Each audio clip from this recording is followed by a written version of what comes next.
Em nome do Pai, do Filho e do Espírito Santo. Amém. A graça de nosso Senhor Jesus Cristo, o amor do Pai e a comunhão do Espírito Santo esteja sempre convosco.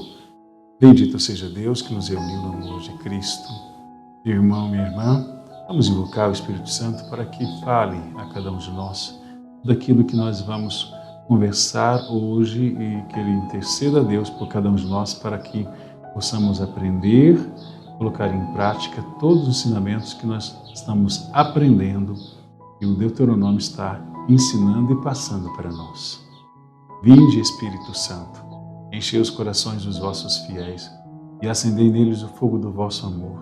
Enviai o vosso Espírito e tudo será criado, e renovareis a face da terra. Oremos. Ó Deus, que instruíste os corações dos vossos fiéis, com a luz do Espírito Santo, fazei que apreciemos corretamente todas as coisas, segundo o mesmo Espírito, e gozemos sempre da sua consolação, por Cristo, Senhor nosso. Amém. Amado irmão, minha amada irmã, hoje nós vamos falar sobre como ligar o conteúdo à unidade da Escritura. Outro princípio que ajuda a entender certos textos difíceis da Bíblia é que o conteúdo deve ser ligado com a unidade das Sagradas Escrituras. Isso se faz mediante uma leitura contextual, atenta ao que vem antes e depois, sobretudo, quando o texto escolhido é breve. Depois, deve-se ler o capítulo inteiro e, por fim, todo o livro, se necessário, e com os seus textos paralelos. Para uma leitura crítica, deve-se perguntar: quais os objetivos do texto ou do livro? Veja que interessante. Nós temos que pegar a Sagrada Escritura, mas também com uma certa criticidade, não só como o texto está ali, mas fazermos algumas perguntas sobre esse texto. Depois a gente podia falar também, e deixar aqui com vocês, sobre a leitura orante da Sagrada Escritura. Quem sabe um dia desses, ou que seja lá no final do nosso mês, a gente possa falar um pouco sobre isso, né? Como fazer a leitura orante do texto da Sagrada Escritura. Bom, como exemplo, pode-se tomar Deuteronômio capítulo 12, versículo do 1º ao 2º, um texto violento, por ordenar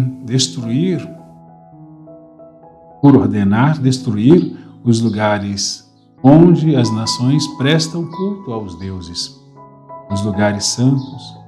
Ele se esclarece como a leitura de todo o capítulo 12 e outros textos em insistir no culto, no lugar que o Senhor, vosso Deus, escolher. Deuteronômio capítulo 12, versículo 6, versículo 7, versículo 8, versículos 5, 6 e 7, versículo 14, versículo 18. Também o capítulo 14, versículo 23 e capítulo 16, versículo 6. Todos falam sobre esta violência do culto.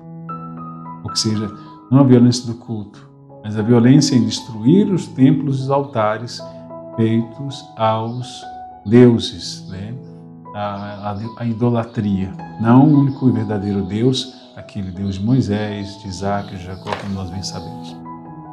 Então fica claro o objetivo de destacar somente um culto legítimo, aquele feito em um lugar centralizado. Outros cultos são estranhos e, portanto, não tolerados. Que lugar é esse? Qual o motivo dessa lei violenta? Lendo 2 Reis, capítulo 22, capítulo 23, encontramos as mesmas medidas tomadas pelo rei Josias em 622 a.C. Ele empreendeu uma reforma com base no livro da lei. 2 Reis, capítulo 22, versículo 8, vai dizer isso exatamente. Encontrado no templo, esse livro seria Deuteronômio capítulo 12 e capítulo 26. É o centro, o cerne do Deuteronômio. Pois destaca a centralização do culto em Jerusalém, único lugar de celebração. E a gente vê, então, 2 Reis, capítulo 23, versículo 23.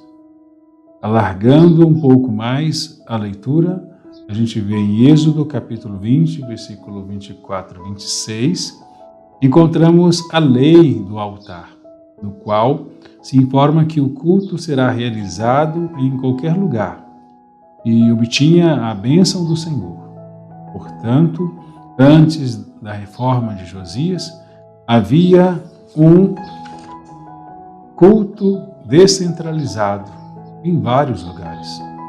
As leis cultuais valeram para aquela época, mas em outros tempos era diferente.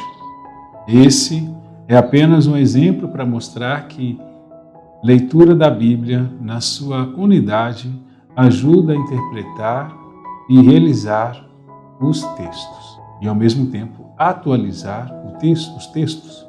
Então, a gente vai percebendo que, depois se a gente pegar, inclusive, no Novo Testamento, a gente vai ver que Jesus vai dizer, que o culto não é só apenas num único e só lugar. Nós temos que adorar a Deus em espírito e verdade e não só apenas um lugar. Todo lugar é chamado, todo lugar Deus está presente.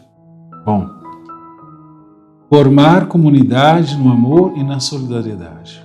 Outro tema que dentro desse nosso vídeo falaremos. Isso eu acredito que ajudará bastante a nós, nas nossas comunidades, pastorais movimentos, nossos setores, na diocese. Então, é uma realidade que é nossa aqui no nosso país, do Brasil. Outro aspecto importante para perceber o valor de um texto bíblico é o seu conteúdo ético-comunitário. Essas perguntas podem guiar na leitura. O texto propõe mudanças para melhorar as relações na comunidade. Propõe valores como o amor, o perdão, a justiça, a solidariedade. A lei máxima de tudo, do tudo, pois quanto quereis que os outros vos façam, fazei-o vós também a eles. Mateus capítulo 7, versículo 12. É um princípio regulador do egoísmo humano e corresponde ao mandamento do amor cristão. Amar o próximo como a si mesmo. Evangelho de Marcos, capítulo 12, versículo 33. Esse mandamento se encontra em Levítico, capítulo 19, versículo 18. Na forma negativa aparece em Tobias, capítulo 4, versículo 15. O que detestais que te façam, não faças a ninguém. E nas grandes tradições religiosas. Confúcio, 551 a 479 a.C. Filósofo chinês já sentenciava: não façais a outro o que não queres que te façam. O Deuteronômio não menciona explicitamente o mandamento do amor ao próximo, e sua teologia pode ser completada. O livro fala muito do amor de Deus por seu povo. Deuteronômio capítulo 4, versículo 37, também capítulo 7, versículo 8, depois versículo 13, capítulo 10, versículo 15, capítulo 23, versículo 5. E exorta muitas vezes o povo a amar a Deus. Capítulo 6, versículo 5, também capítulo 7, versículo 9, e tem diversas outras passagens que falam sobre isso. Mas também propõe práticas humanitárias de solidariedade aos que sofrem, os pobres. O lema do mês da Bíblia: abre tua mão para o teu próximo. Deuteronômio capítulo 15, versículo 11. É um forte apelo à partilha solidária. Um ato de amor, Jesus completou o mandamento principal do amor a Deus de todo o coração, unindo ao mandamento do amor ao próximo. A gente vê isso em Marcos capítulo 12, versículo 29, versículo 31. O amor a Deus e o amor ao próximo são a síntese dos mandamentos, em Deuteronômio capítulo 5, versículo 6 ao 21. O amor é a chave de leitura do Deuteronômio e critério de discernimento da vontade de Deus. Paulo assim expressa: o amor não faz nenhum mal contra o próximo. Portanto, o amor é o cumprimento pleno da lei. Em Romanos, capítulo 13, versículo 10.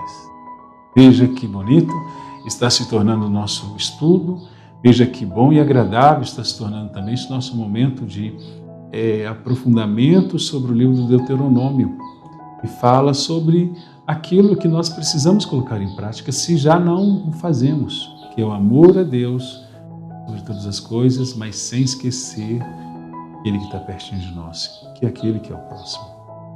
Louvado seja o nosso Senhor Jesus Cristo, para sempre seja louvado. Em nome do Pai, do Filho e do Espírito Santo.